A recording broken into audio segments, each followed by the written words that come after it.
Bom dia, bem-vindos aqui ao canal para mais esse vídeo. Hoje é sexta-feira, 14 de junho de 2024. Eu vou tratar de um tema que é pesado. É o tema da revolução da justiça.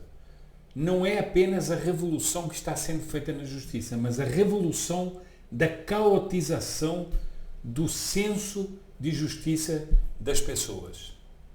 Mas já iremos falar do breve tema que eu trago aqui, e antes eu queria dar alguns avisos.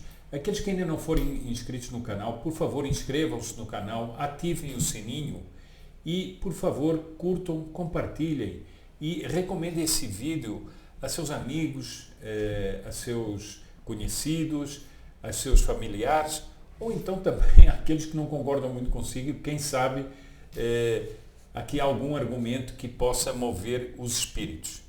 Eu queria também pedir o seguinte: aqueles que quiserem fazer alguma colaboração para o trabalho, todo o trabalho que aqui é desenvolvido, eu pediria que pusessem aqui nesse Pix que está aqui embaixo, ou que eu também escrevo no corpo de comentários do vídeo. Eu falei de uma revolução na justiça. A revolução na justiça, a essência de uma revolução é mudar os parâmetros, antes de tudo morais, de algo. Os parâmetros de funcionamento também, mas antes de tudo os parâmetros morais, ou seja, uma inversão de valores morais que, por exemplo, no caso da justiça, seria consagrar a injustiça e beneficiar aqueles que cometem o crime. Essencialmente seria isso.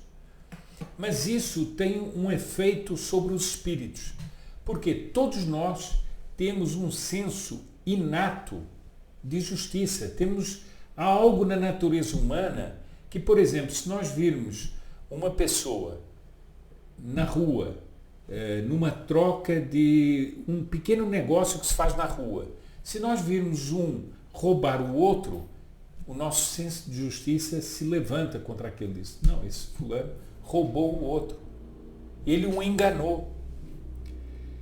Agora, se nós formos submetidos a um processo em que aqueles que devem distribuir a justiça, aqueles que devem velar pela justiça, esses são os que praticam a injustiça e a aberração, então nós estamos diante de uma situação que não é apenas a do arbítrio, porque não há mais lei que valha para nada, é apenas a vontade arbitrária de um juiz, mas nós estamos diante de algo que é mais grave, que é a quebra completa, não apenas do sistema de justiça, mas do senso moral da justiça. Bom, eu trago aqui um artigo que é breve, curto, narra um fato espantoso, mas antes eu quero dar-lhes alguns dados, um dado só, de injustiças que têm sido cometidas no Brasil.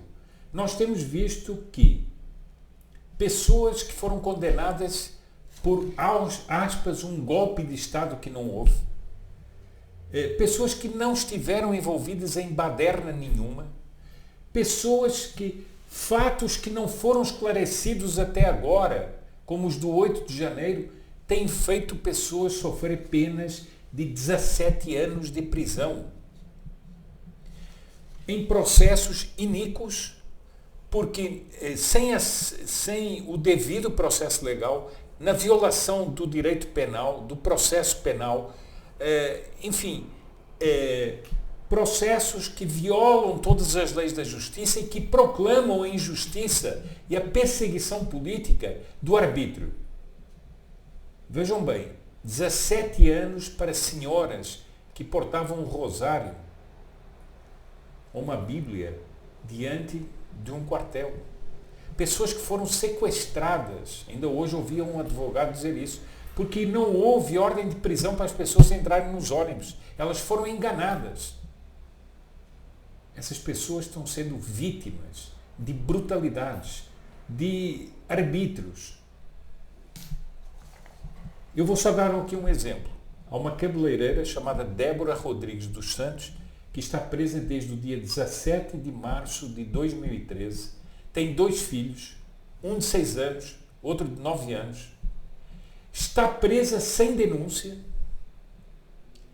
Mais de 8 pedidos de ir para uma prisão domiciliar foram negados. E isso vai contra a Convenção dos Direitos das Crianças da ONU, do qual o Brasil é signatário, e pelo qual as crianças não devem ser separadas dos pais.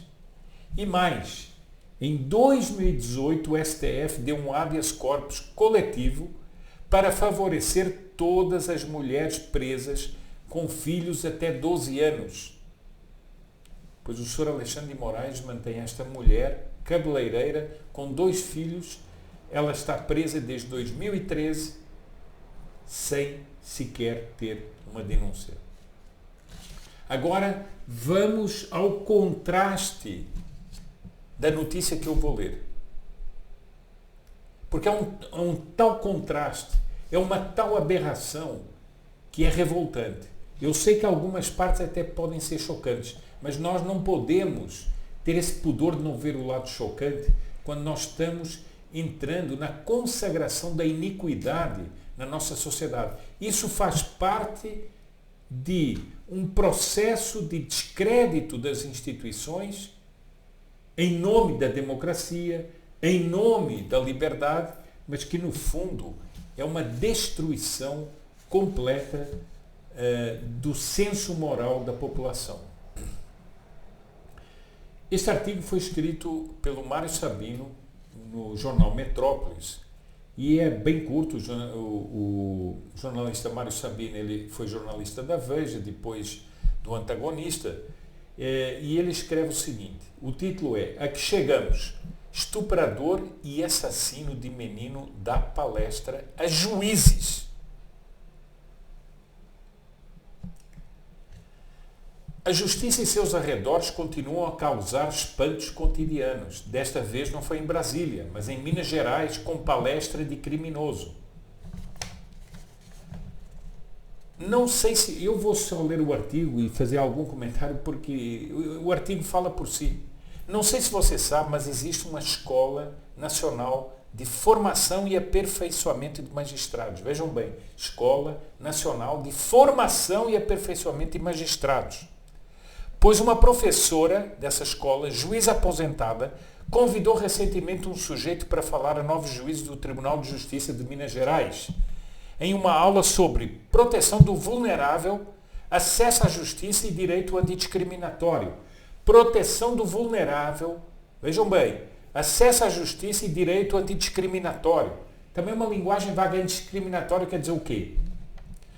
O direito antidiscriminatório, vamos lá. O convidado da professora se apresenta como sobrevivente do sistema penitenciário. Ele é sobrevivente do sistema penitenciário. Vamos ver quem é o indivíduo. Foi condenado a 16 anos e 5 meses de prisão. Menos do que as pessoas que estão sendo arbitrariamente julgadas pelo 8 de janeiro. 16 anos e 5 meses de prisão. Por quê? Por estupro e assassinato de uma criança de 5 anos. O sujeito realmente cometeu essa atrocidade. Mas solto, começou a dar palestras a magistrados, inclusive, como se vê. Ele tem a atenuante de ser integrante da Comissão de Direitos Humanos da OAB de Minas Gerais. Na palestra, ele fez ironia com o judiciário, atacou a polícia, defendeu o abolicionismo penal. O Mário Sabino diz que nunca tinha ouvido falar disso. Abolicionismo penal. e a legalização de drogas. Vejam como tudo está junto. A juizada, que ainda tem juízo, ficou indignada. Claro, as pessoas veem um criminoso vir dar uma palestra para elas e ficaram indignados.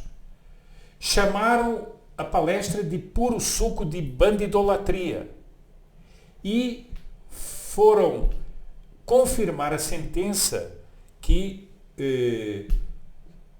pela qual esse homem tinha sido condenado. É nojento, diz o Mário Sabino.